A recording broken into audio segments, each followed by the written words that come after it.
ask you a little bit about evangelicals and Donald Trump. Yeah. And you're on this board, and I want you to explain that exactly. That's more of a formal role.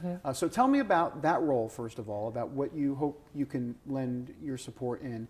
But also this fascination with evangelicals and Donald Trump. Everybody's trying to get on that psychological couch and try to explain how in the world that evangelicals support Donald Trump. What do you think some of the magic was exactly? Any sense on that? Well, I was delighted. It was a real honor to be asked to be invited to be a part of the Executive Advisory Committee. It's a fairly small committee, and I'm a strong, committed believer in Jesus Christ. I came to know him when I was 16 years of age, but I was honored because people sitting on this board are people like Franklin Graham, Jerry Falwell Jr., Dr. Dobson, Shirley Dobson, David Jeremiah, Ronnie Floyd. I mean, you've got just incredible believers in Jesus Christ, leading lights here in the United States who serve on that board.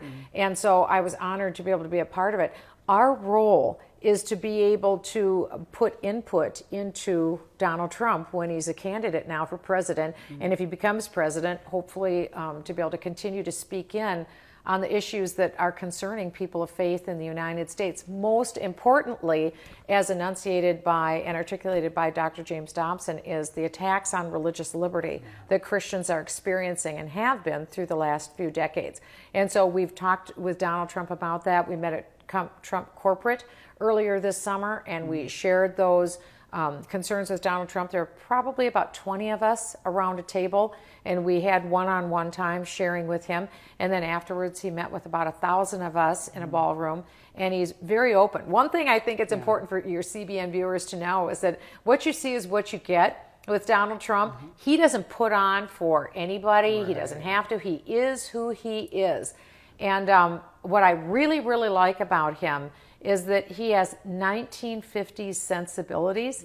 By that, I mean, he really does believe in a strong America because he grew up being proud of the United States, John Wayne America, where, today a lot of kids are taught, unfortunately, that the United States is an evil country and that somehow we've hurt the rest of the world.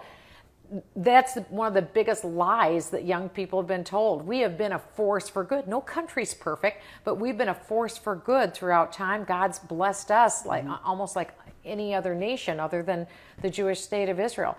But Trump gets it. And the Judeo-Christian underpinnings of this country, I think, really came to the fore in the 1950s and were seen in the 1950s.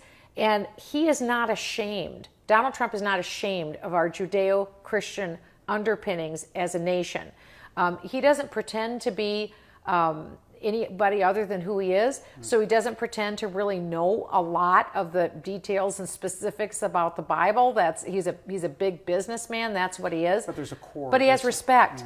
And he talks about his mom and how he grew up a Presbyterian. And his mom took him to church and made sure that he was in Sunday school. He was confirmed in the Presbyterian church. He always holds up his mom's Bible. So I'm not certifying what his faith is. All I know is that he was churched. He was brought up in a church background. He respects and loves his church background. And he's had interaction with Christians throughout his life.